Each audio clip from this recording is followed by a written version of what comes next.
everyone! Welcome po ulit sa aking YouTube channel, Quezon Province Realty TV. Okay, it's me again, Miss Geraldine Villarasa. Okay po, bago po ang lahat, ako po ay humihingi ng pasensya kasi ngayon lang po ulit ako makakapag-vlog at makakapag-upload sa aking YouTube channel. Kasi po ang inyong lingkod ay medyo po na busy ng ilang linggo dahil po doon sa mga buyer po na bumababa sa akin dito sa Quezon. Okay po, maraming salamat po doon sa mga bumabang buyer and maraming salamat din po doon sa mga nag-avail po ng aking property. Huwag po kayong mag-alala at lalo ko pa pong pag-uusayan ang aking pagbebenta ng property, ang aking pagbablog dito po sa Tagkawayan, Quezon. Okay po, nandito pa rin po ako sa bayan po ng Tagkawayan. Meron na naman po akong ilolocate na isang property. Siya naman po ay 4.2 hectare along Barangay Road. Mula po doon sa National Highway hanggang dito po sa property ay nasa 8 kilometers po ang layo niya. Then ang kalsada naman po niya is rough and cemented road. Ito pong property na to, napakahaba po ng frontage dito sa Barangay Road na to. Yan pong natututukan na yan ng aking camera. Yan po yung Barangay Road na frontage po dito sa property. Dito po sa 4.2 hectare. Ang frontage naman niya po dito sa sa kalsada is nasa 100 meters po. Then ayan po, ipapakita ko na po sa inyo ang 4.2 hectare ng Tagkawayan, Quezon. Okay, yan po. Dito pa lang po sa bungad, makikita na po natin na napaka-flat na flat po ang property. Ayan po, meron na po tayong fruit bearings dito. May mangga na po dyan. Then ayan, may mga pangilan-gilan po siyang kalagumay. At saka yung kahoy na eucalyptus. Yan pong eucalyptus na yan ay ginagawa po yung poste ng kuryente. Okay po, tara po at papasukin po natin yung area. Okay po, eto po yung sa bungad. Ayan, may pinutol po ditong nara na maliit pero po tumubo siya. Yan, pwede pa po yung lumaki. Pwede pa po natin yung palakihin at tuwid na tuwid naman po yung kanyang katawan. Ayan, dito pa rin po ay may mga Indian Rainbow. Ayan, eto po ay mangga. Flat na flat po yung property. Then ayan, napakarami pong fruit bearings dito sa may bahay.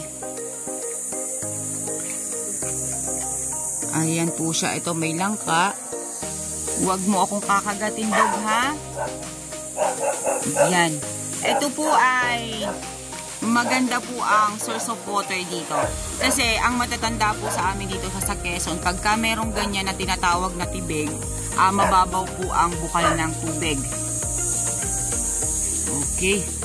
Tara po dun sa may bandang likod. Wow, flat na flat talaga siya. Ayan po siya, flat na flat po yung area. Ayun, dun po meron na po siyang batino sa kabilang side na yon. Ang ganda po niya, sobrang flat po itong property na to.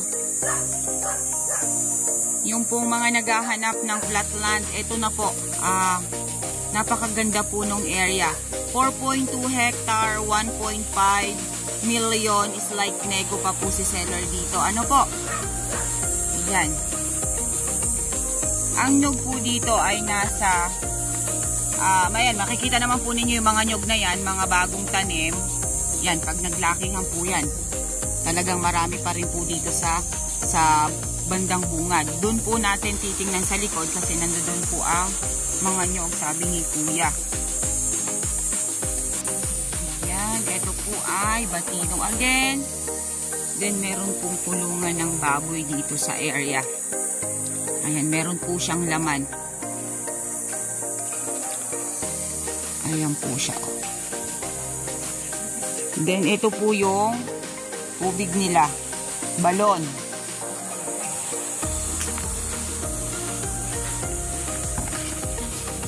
Ayan, flat na flat pa rin po dito sa likod.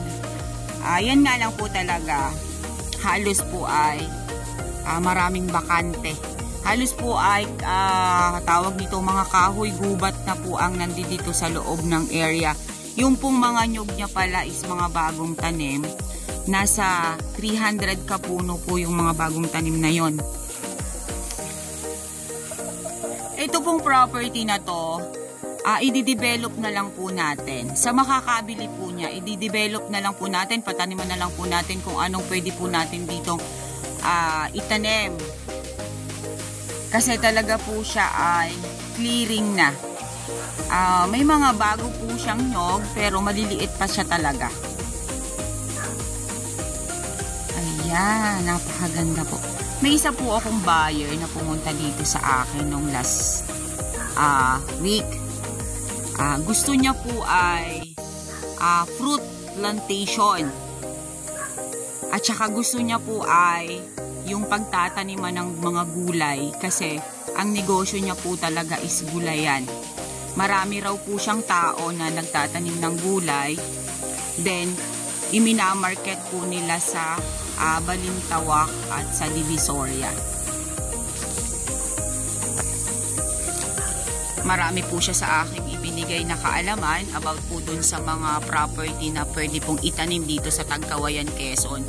Yun nga po, sabi niya nga po sa akin, maganda raw po na itanim ay mga durian kesa daw po sa mga lansones at rambutan. Yun po ang pinakamaganda raw na prutas na itanim sa isang area or sa isang property, at saka daw po ay mangustin. Okay po, dito naman po ako sa kabilang side. Ayan, makikita naman po natin mga bagong tanim po talaga ang nyog. Ayan, marami po siyang maliliit na nyog. Ayan po ang area. Ang titulo naman po ng property na to is OCT title. Wala naman po tayong poproblemahin sa OCT title kasi yung isa pong nakapangalan sa OCT ay buhay pa, si nanay. Ayan, napakaganda po nung area, sa totoo lang po. Linis lang po talaga ang kailangan nito.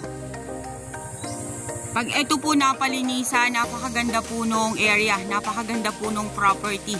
Then, yung tataniman na lang po natin kung ano po pwedeng maitanim. Napakalawak po ng 4.2 hectares, sa totoo lang po. Ito pong naiikutan na yan ng aking camera ay wala pa po itong kalahating hektarya kumbaga.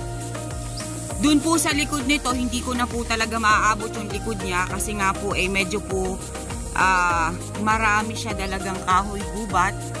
Talagang kailangan pong linisin muna bago mapasok yung likod. Pero nasa likod po ay maraming mga nyog.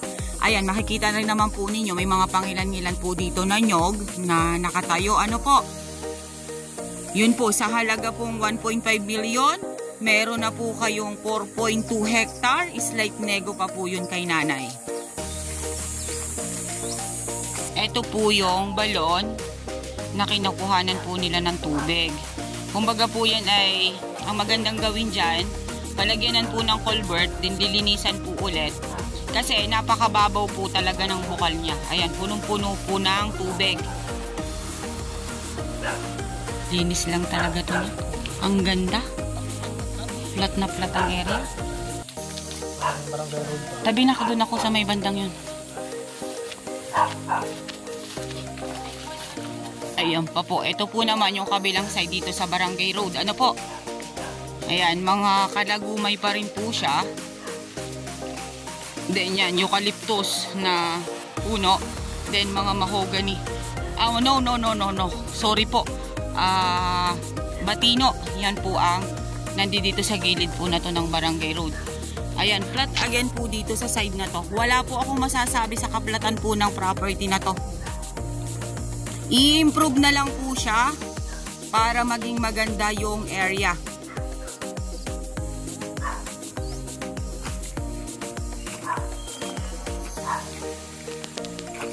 Okay po, ayan pa po yung kabilang side. Ano po? Ayan, makikita po natin pa rin dito. May mga nyog pa rin po siyang mga bagong tanim. Doon po sa likod na yon, ayun. Mga bagong tanim po rin yung nyog niya. Ayan, may CR na rin po ditong nakaabang. Ang kagandahan nga po nitong property kasi nga po ay along Barangay Road. Then, dito po sa lugar na to, marami na pong nakabili dito. Marami na pong nag-invest ng property sa lugar na to, dito sa barangay na to. Nga lang talagang ako'y nakatsyempo lang po ng ganito kamura. Then, malaki pong area. Tapos barangay road pa po. Bihira na po ngayon ang makakakuha ng property na mura, na malaki yung area, tapos barangay road pa po yung harap niya. Kumbaga po, pagdating po ninyo dito sa area, pagbaba nyo po ng sasakyan, ayan na po agad ang property na mabibili nyo. Ayan, may mga saging pa rin po. Then, ayan, may mga nyog sa side na yan. Ayan. Okay guys, sabihin nyo na po ang property namin. Dito po ito sa Tagkawayan, Quezon. 4.2 hectare along Barangay Road. Ang frontage niya po dito sa Barangay Road is nasa 100 meters. OCT title. Buhay pa po ang isang nasa titulo. Then yung pong isa ay patay na. Ano po? Then mula po sa National Highway hanggang dito po sa property ay nasa 8 kilometers po ang layo niya. Then ang kalsada niya po papunta dito sa area ay rough and cemented road. Then ang source po ng tubig niya ay balon, na yun nga po, malakas po ang bukal dito po sa area. Then ang mga hardwood po niyang nakita ko ay batino at eucalyptus. Then napakarami po niyang fruit bearings dito sa loob ng property. 100% flat land. Then ang nyug po niya ay nasa 300 kapuno. Yun nga lang po ay maliliit pa siya. Kumbaga po ay mga katatanim pa lang. Yun po, ang price po niya is 1.5 million. Slight nego pa po si seller. Okay po, once again po ako po ulit ang inyong site locator, si Miss Geraldine Villarasa. Muli po ako maglalambing. Pa-like and share po ng aking mga vlog and pa-subscribe na rin po ng aking YouTube channel, Quezon Province Realty TV. Okay po, thank you po for watching.